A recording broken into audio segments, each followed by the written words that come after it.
Hello, hello. Hello, hello. Morning, y'all. We are in it for another episode of Let's Fix Your Shit, and we're talking about the shoulder. And we had a few questions. We're going to try to get to those at the end, but once we get jamming, we might address them in the middle. It just depends. Right. We're going to kind of riff off of this, but we definitely are going to get to the questions.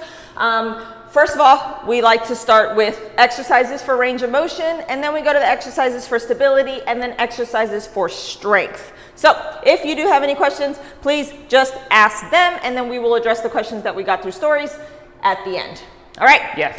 Doc, what's one of the first things we can do for range of motion? Shoulder cars, favorite thing. So what I wanted to take in consideration is what you actually posted about this week is creating tension through your entire body and allowing this movement to be an entire full body exercise, okay? So make sure that while you're doing this, you're gripping the floor and you're creating tension through that core. Let me demonstrating. Rip it off of me. Yep. All right, so. Am I standing? You can sit. Okay. You can sit. So our goal is going to be gripping into the floor. We're going to start by thumb up. We're going to come up into full shoulder flexion. So everything to your tolerance. You're going to get to a point where you feel a little restricted, and that's where it stops. From then, we're going to kind of reach up a little bit and rotate our hand. From here, our goal, my goal is to keep that hand, keep that shoulder in that same plane. So we're wrapping around. See, her chest is still facing forward, and she's coming down. Slow and controlled is the rule of cars. It doesn't need to be fast. Our goal is to feel everything in that full range of motion of our shoulder. Nice. These are something that I do on a daily basis. So now am I trying to rotate the hand as I go through, or should I make it chunky and then rotate and then go through fluid and then movement. rotate? Slow and fluid movement. Nice. And I can feel little Rice Krispies going on here. What do I do with that? Rice Krispies, that crepidus, that crunching and munching. So generally I say if it's not painful, we try to get through that range. If it's painful, I usually tell people try to reposition a little bit, or we just shorten the range in order to not have that painful movement. What do you think? Yeah, exactly. I agree with that. We got to push through it. Some things will be uncomfortable. It's all about if it's uncomfortable, if it's painful. Right. So discomfort's okay, but not exactly. Pain. So what about, so I've never really done this, but I would think that a little easier would be maybe a shorter range of motion. Like say if we can't reach like this, can we go, shorten the lever arm. Can we go a little bit like just we can shorten the lever arm? Definitely. So make something easier if you shorten it and just to get used to that range of motion. If you also want to test it with your shoulder, you can literally go up against the wall and you can help that wall act as your stimulus, so you literally cannot move your body away. If you notice that you have to move your body away a little bit, that means we need to work on some mobility in that shoulder. Nice. Awesome. Nice. Okay, another one that I like to do is a snow angel. It's very similar. If you want to just lay down on your back here. There are a couple of different types of snow angels that I like to do, and you can do these laying down on the floor, or you can do these laying on a foam roller in order to have a larger range of motion. But the easiest way to start introducing a snow angel is to start with your hands together, and then we reach all the way up, and then out and around, coming back down. This is going to be a lot easier because reaching up, out wide is going to be a very challenging position for the shoulders. So if you're not ready to do a regular old snow angel yet, I like to have people do this kind of modified movement first, where you're reaching up and out and down first. If you're on a bench or if you're on the foam roller, the goal is to pull the hands down towards the floor as you're going through that range, because then you can see how it just opens up the chest and opens up that shoulder a little bit more.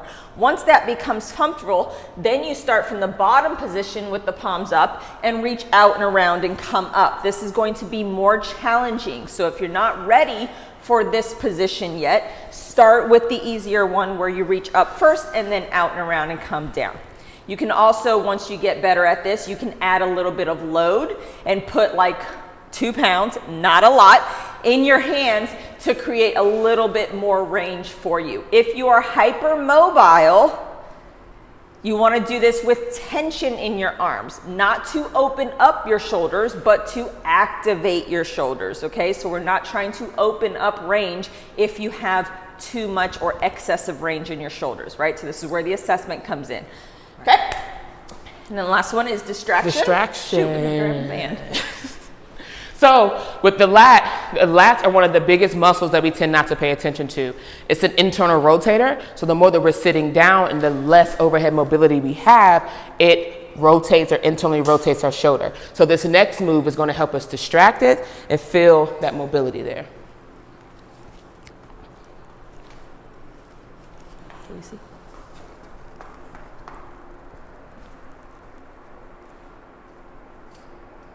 Okay.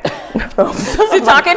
Oh, I'm talking? Okay. You got this. You got this. Okay, so we're going to allow the band. The goal here is for the band to actually take the arm and pull it, okay? We can do a couple of things here. We can allow it that distraction and just open up that range little by little, allowing it to take it further and further.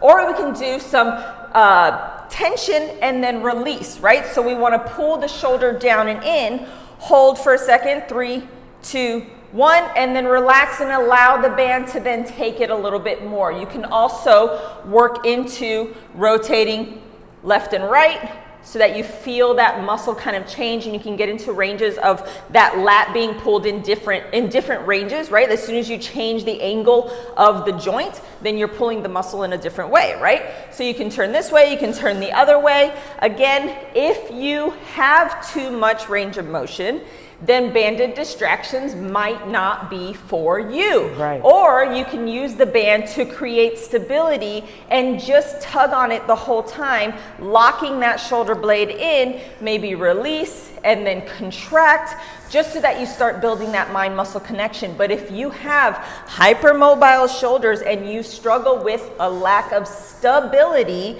then banded distractions are not for you. They're actually kind of contraindicated, right? These are for the people that have a restriction and cannot reach into the positions that they're trying to get into. Then you need to increase range. If you can and you lack stability, don't do it. Assessment is key. Assessment is everything. Assess, assess, assess. Yes. And then assess again. Right. All right, so stability. What's one of the first things that we can do for stability? We can do windmill, a half kneeling Love the windmill. windmills. Okay, so I'll go ahead and demo this. Okay.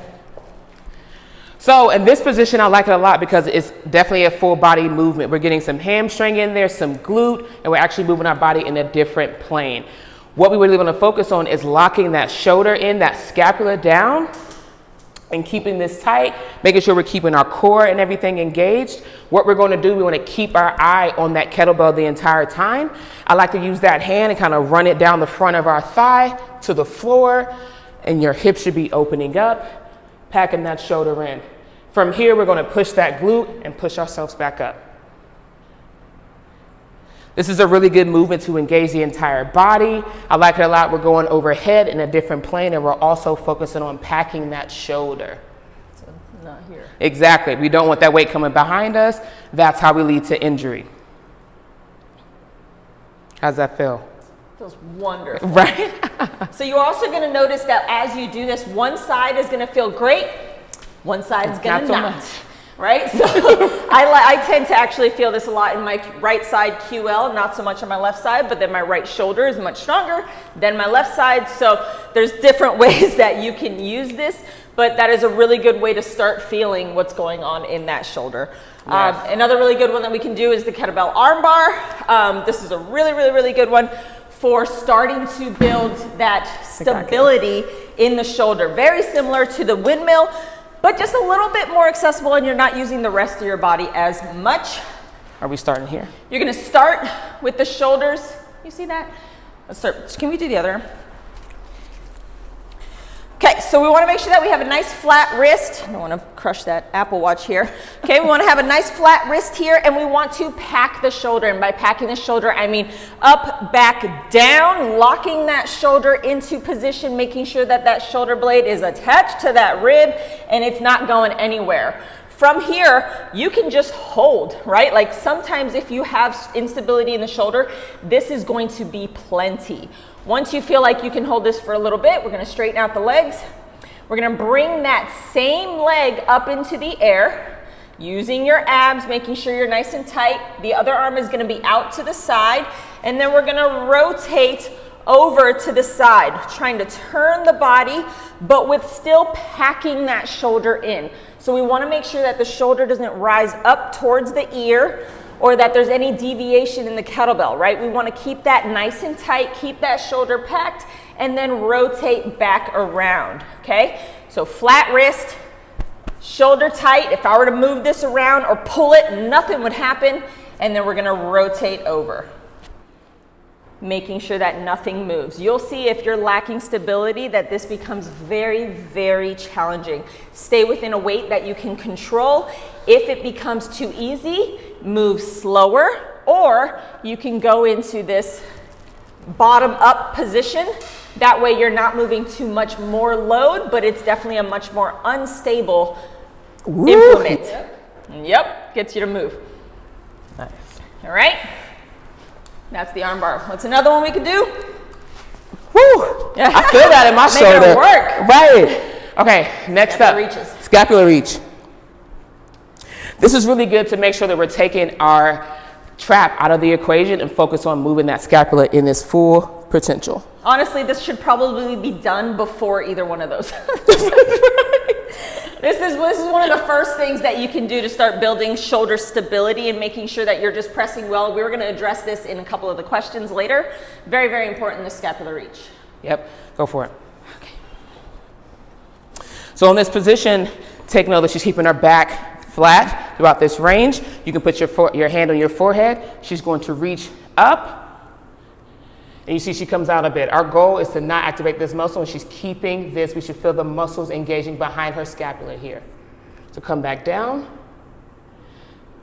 nice and slow, and push up. Think about squeezing those shoulder blades together, bringing that shoulder down and back, just like we were doing when we were doing the arm bar. And you should feel it coming through this motion. You can start off by doing singles with one arm at a time. You may notice that you'll have a little bit of imbalance. One arm may feel really good. What do you think about reaching off that floor? So reaching up, and we can progress a little bit by just reaching up off that floor and engaging that muscle behind that scapula. And so what if I do this? If we go straight up and you see that shrugging, that trap coming into that ear, you notice that that trap is doing a lot more work. So we need to reset by slowing down, making sure that we pull that trap away from that ear, feel it slow in here and behind that scapula. If you notice that you start to engage here, then we need to stop, pull back, and reset, because our trap is doing most of the work, and that's how we lead to injuries. Yeah, and then practical application. Imagine what you're doing with the barbell, right? If you want your first move to be overhead, we need the shoulder blades to downwardly rotate, and then we press up, not to reach like this. Right. Think about what's happening at the shoulder, right? And why you feel all that impingement type pain. It's because you're just jamming that shit up. We got to create that joint space and then press from that position. So we can't press from here and have the shoulder run smoothly, right? We have to pull those shoulder blades down and then allow that joint to open up as we press overhead. And that goes for push-ups and bench press and everything. Again, packing the shoulder is going to be huge. Okay. Definitely, definitely. That actually brought me to a question. I had someone ask about reaching them into the cabinet and they felt that pinch. This is a great place to start because we got to get that trap from overworking and doing so much. So this is a good place to start by getting on the floor and learning what it feels like to engage the back of your scapula, the back of the muscles in your upper back, so we can get that trap out the way. Yeah, it's huge. I mean, that's generally what the faulty movement pattern is in most pressing motions. And pulling, we get this forward rotation of the scapula as we pull when we want to be here, shoulders down, chest up for pull-ups and bent over rows and all the things, right? So we want to make sure that that scapula is everything when it comes to shoulder movement. So the shoulder blade needs to be able to lock down and be stable there. So it has to be able to lock down and stay there, and that's where all these movements come in handy. Right, so next what, strength? Strength. Okay, so if we don't have the ability to press overhead, or if it is incredibly painful to press overhead, you have options. You don't want to avoid that movement. You want to get there safely and then build up the tolerance for pressing overhead. Sometimes we just lack strength, or we lack strength from left to right. So a landmine position is amazing. This is really good. You can start pressing vertically without having to get into full shoulder flexion, right? So the goal here is to half kneeling. You're pressing with the same side of the knee that's on the floor. Again, pushing yourself down into the ground so that everything's nice and stable. Before you push, You pull the shoulder and lock it down into position, and then you press through a range that is fairly comfortable, right? As you get stronger, you can scoot in a little bit so that your vertical position is a little bit more vertical. I like to do a landmine press into full flexion as well. So if we can start accessing that position, nope, so you just stay there. Okay. So you press and then you push your chest through so that you then get into that flexion position and then release that and then bring the shoulder, bring that elbow back down, right? So this would be the progression, right? So you start with a regular press and then you can start pushing into flexion so that your body starts understanding where it wants to end up, but we're still not challenging it to press vertically. I like that. Yep, it's a good one. Yeah. All right, and then you can also do those, progress to doing those standing, but half kneeling is going to be the most accessible position for a landmine. Definitely, definitely. What's next? Banded external rotation. So one of the biggest things we're going to talk about a little bit later is our pushing to pull ratio when we're doing a lot of workouts. One of the biggest things that we notice, not only can external rotation help with your lifting, but also if we're sitting all day, what we tend to do is our internal rotators, like our pecs, the lats that we talked about, they tend to be pulling us all forward. So these external rotating movements is going to help open us up and strengthen the muscle that's on the back of that scapula, which can also help with stability. So in this position, you're going to grab a band. We're going to focus on here. You want to make sure your elbow is staying tucked into your side. What tends to happen is you start to compensate and bring that elbow out in order to open up. So starting here, keeping that elbow tucked, we're going to tuck here, thinking about pushing into your side, making your body tense and controlled, and opening up.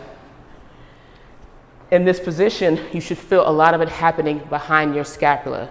This is going to be really great as we start training to open up our arms a little bit more. This is some muscles that we use when we do those snow angels and things like that. If you want to do better at overhead mobility, this is a great place to start. Yep. And you know I love my power reels. Yep. Amazon.com. And so, and then accessing that external rotation with your elbow down by your side is going to be the most comfortable. Once that becomes too easy or becomes accessible and you're like, okay, I'm okay with this, then we can start doing it with the elbow out to the side a little bit, but still keeping it controlled. We're not forcing the elbow to do the movement. We are still keeping it still as we go into that external rotation. And then if you can get it up to 90 degrees, now you're really challenging, trying to get into a much more challenging position.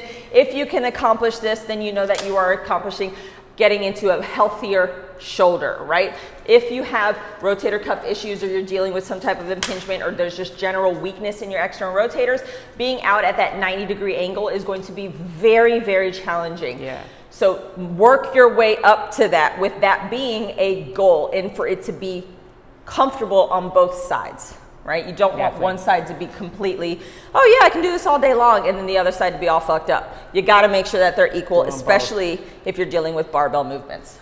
Facts. Okay. Oh, high pull. But it causes impingement. No, the high pull does not cause impingement. If you have issues in doing the high pull, you are dealing with a general weakness or you might have some impingement issues, but this is a movement that you definitely want to start gaining strength in, especially my Olympic lifters or anybody that does high rep dips or pull-ups, right? This is the opposite motion to that. So we want to make sure that we have strength in this high pull position. We're going to start with the kettlebell on the midline of the body, and it's basically like zipping up a hoodie. That's the easiest way to describe this. You want to zip up your hoodie, lead with the elbow, keep the forearm and the wrist long so you're not tugging on it with your wrist. You want to keep the knuckles facing the floor and then back down. So you're leading with the elbow, but again, trying to pull that shoulder down as you pull that elbow up. I also like to tell people, as you pull up, lift your chest towards that kettlebell.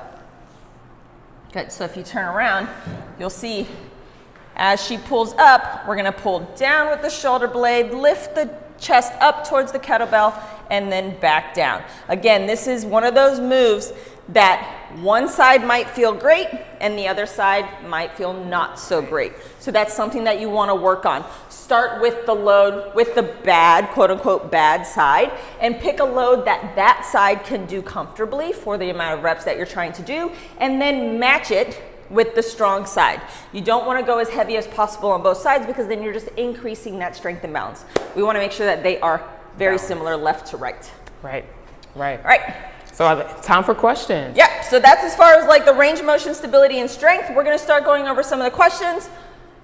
All right, so first question up, someone was mentioning some numbness and tingling that they were experiencing in their shoulder. So one of the biggest things is those nerves that come out of our neck come from our neck and they go through our shoulder right underneath our pec. Is a very popular spot.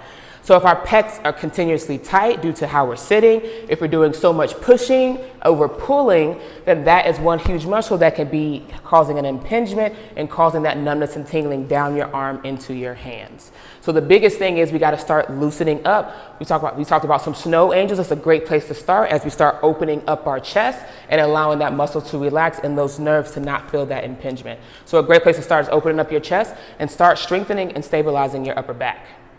Yeah, and a lot of times people will feel numbness and tingling just in their forearm or their fingers, and they think, oh, it's carpal tunnel or something. It could be coming from way up here, so just make sure that you don't just get a blanket carpal tunnel diagnosis. You need somebody that's going to assess everything to make sure that they give you the right diagnosis. Just where it presents does not mean that's the root of the problem, right? So true. I'm working with 2 or 3 people now who are desk workers, used to work in the computer, been to their doctor, said they had carpal tunnel. It's nothing here. It's all coming from their neck because they're sitting like this all day. So I hate that they just cover it. Oh, you got numbness? Carpal tunnel. So definitely assess, and there's so many ways that we can start addressing it, and this is a great place to start. Great. All right, another one said one arm hurts in barbell pressing, but the other one does not. Okay, so we covered this a little bit. You need to make sure that you have good strength balance from left to right. So one of the things that I like to have people do is assess, okay, what is your single arm dumbbell press comparatively left to right, right? So can you do 12 reps at 25 pounds on the right, but only 8 reps on the left?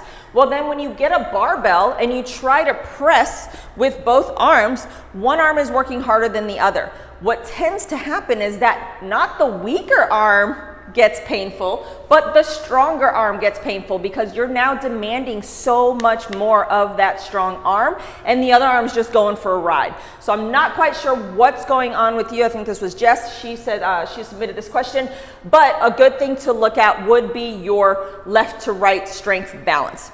Another thing that we like to address when doing barbell pressing is where is your elbow in relation to your hand and your wrist. So a lot of times with the external rotation, you'll start seeing that one arm will deviate and it has a wonky bar path, right? So if you're pressing and then you have one elbow that's coming out and the other one is staying in, or if you're pressing and you're like pressing this way instead of locking in that shoulder blade and packing that shoulder and pressing in a more vertical pattern with the elbows coming underneath the bar, then you're causing a lot of pain, a lot of restriction within that joint. So another thing I like to see is what is your coordination in your pressing pattern? Does your elbow deviate out like this in order for you to go up? Or can you keep that shoulder down as you're going through that pressing pattern? And if this is different from left to right, it will present in that barbell pressing. So what I would suggest for somebody that is having pain in barbell pressing movements on one side and not the other is to take away the barbell and stick with dumbbells for a while so that you can really feel the difference and that you're not forcing that weaker arm to do something that it's not capable of doing. I agree.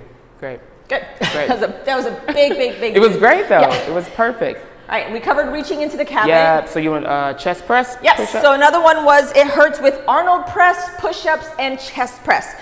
My initial thought would be that you're not packing your shoulder enough. So if Arnika could demonstrate here, we're gonna do the chest press or bench press. All right, and I want to talk about packing the shoulder, right? So the most important thing with packing the shoulder is making sure that your shoulder is locked into a stable position. Once you pack the shoulder, it ain't going nowhere, right? And so we want to make sure that we find this optimally stable position for the shoulder when we're doing any pressing or pulling. So what Arnika is going to do here is take the barbell out of the rack, And then she's going to lift her chest and pull her shoulders down into her ribs, right? Just locking them in position. From here, she is locked in. There is nothing moving.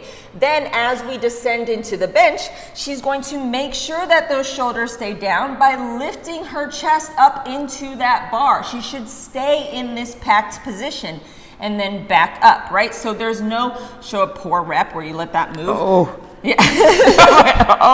Right? So if you allow for shoulder movement during the rep, then you're not in that properly packed position, and then you're allowing risk of injury, right? So make sure that you're locking in those shoulders, you're packing the shoulders, and you're lifting your chest up towards that bar as you're doing bench press. Same with push-ups. You're just facing the floor, but it's the same type of thing. I'll try to demonstrate here, right? So we're going to pack the shoulders, pull them down and back, and then as we go through that range, can they see me? Yep, yep. We're gonna make sure that the chest is pressed out. You don't wanna end up in this position. That should just be a thing that we check before we start anything. Where we're chest pressing, pushing, just cool, where are my shoulders? Pack it down, pull it together, now let me push. I feel like just starting that and being more aware of your body is a great place to even begin. Yeah, I mean, this is just the optimal position for any type of upper body movement. So let's just learn to pack it away. Pack it and take it with you. Okay, another one. High rep pull-ups. Yep, high rep pull-ups. We got Murph coming up, right? So all my CrossFitters that are going to be doing Murph, when you start dosing in pull-ups, especially kipping pull-ups, you have to build up at the same type of progression idea, right? You want that thought process behind your introducing volume to your pull-ups. You want it to be the same as if you were adding weight for the barbell for squats, right? Like you don't want to you don't say, hey, I'm a beginner, but I'm going to start doing 5x5 back squats, or you shouldn't anyway. Let's hope not. Right? So you want to build up. There should be a progressive overload, just the same as you would with strength training, as it is to volume and introducing volume with pull-ups. Now, I will say that after a bout of high rep pull-ups, so say you do 100 like you're going to do in Murph for Memorial Day, you are going to create a lot of tension in the lats. If over the next few days you start feeling impingement type syndrome or symptoms, it's a very common thing. What you've done is you've shifted the joint out of position. It's just not staying in the right spot that it's used to being in. Did you cause lasting damage? Maybe not if you've built up properly, but you do want to make sure that you cater to those lats a little bit, roll them out a little bit, go through some snow angel movements, make sure that you move the joint so that you release some of that junkiness that's going on there. Movement heals. You don't want to just sit there and let it be sore. You want to take it through a nice gentle range of motion so that you can just release that a little bit sooner. But high rep pull-ups will end up feeling like an impingement type syndrome. You'll start feeling this pinch right at that AC joint right there, and it's because your joint's just not sitting in the right spot as it was before you did all those pull-ups. Yeah. You got me thinking, I wonder what are people's recovery after Murph? Yeah, do they do anything? Oftentimes there's just too many people that do Murph way too prematurely, or they do it with a weighted vest and maybe they've been doing high rep pull-ups, but they haven't been doing it with the vest, so now you're just adding that much more load. So, Murph is Murph. Intense. The point is to suffer through it. I'm a big fan. I've done it several times. I am not in the shape to do Murph right now. I have not been training that volume or that intensity. I will not do it. And if I do it, I'm going to scale it. But just know that if you are going to do Murph and you are feeling pain afterwards, you may not have caused a lasting tissue damage type of injury, but we need to work on it. Yeah, you definitely don't want to ignore it. All right. Or jump back into other pushing exercises for your workouts the next week. Yeah. And then also, like counteract it, right? So you did a bunch of pulling and you did horizontal pressing. Maybe you do need to do some vertical pressing to counteract it. Or maybe you need to do, just figure out what's the opposite of what you did, right? Right. And do that. Right. Gently. Right. Okay, last question was, it hurts in the beginning of the workout, but then it warms up and it feels better, so I kind of just push through. So what are you doing before you start working out? That's the $1 million question. You need to create some type of shoulder mobility or stability depending on what you need, if you're hypermobile or not. But what is your warm-up routine for your shoulder before you start lifting? And you may need to switch it up depending on what you're doing for that day. Are we pushing? Are we doing overhead stuff for our shoulder? It depends on what muscles you're using, on what movements you're doing for that day. That, and how long has it been bugging you in the warm up, but then it gets better? So are you just like, oh, well, fuck it, it keeps getting better? Because at a certain point, it's not going to get better when you warm up, right? That's a warning signal. Like, it's like, I mean, I'm letting you know that I'm not completely happy, but once I warm up, it's okay. So we're dealing with musculature. That's good. That's the kind of pain that we like to have, you know, like that it warms up, because you can deal with musculature a lot more than inert structures or like, you know, joint capsule, ligaments, stuff like that. That doesn't tend to warm up, it just still hurts. But if it is hurting in the beginning of the workout and then you just kind of push through, you're still kind of ignoring it, right? So we want to address it. Do you need to adjust your volume? Do you need to adjust your load? Do you need to take away the barbell and do dumbbell pressing for a while? What needs to happen in order to minimize that pain in the beginning of the workout every time you work out? Yeah, I agree with that. An assessment, gotta assess that. Gotta assess it, gotta assess it, you gotta address it. We gotta attack these things, right? We don't wanna just ignore it. Pain is a symptom, pain is a warning signal. It is the last thing to come on and the first thing to go away. Yes. So if you are dealing with pain, something has been brewing for a while, and we wanna make sure that we address it. Right. All right, I think that was a lot. That was a lot. We covered a lot. Such great information. Yes. If you learned something or if you still have any questions, please, please, please get in touch with us. Let us know if this helped you. Please share with people that you know and love. And if you have further questions, please reach out. We are here to help. Send us videos. It's a lot easier to address something, to give you feedback if you send us videos of your movement or give us an exact, you know, way that it hurts. That's a lot easier to address. You can tell a lot more from videos. All right, next week we are discussing, should we do the elbow and the wrist together? Yeah, let's do elbow and wrist together. We're gonna do elbow and wrist together, so if you have any questions, shoot us out. let us know. All right, we'll see you next time. Bye.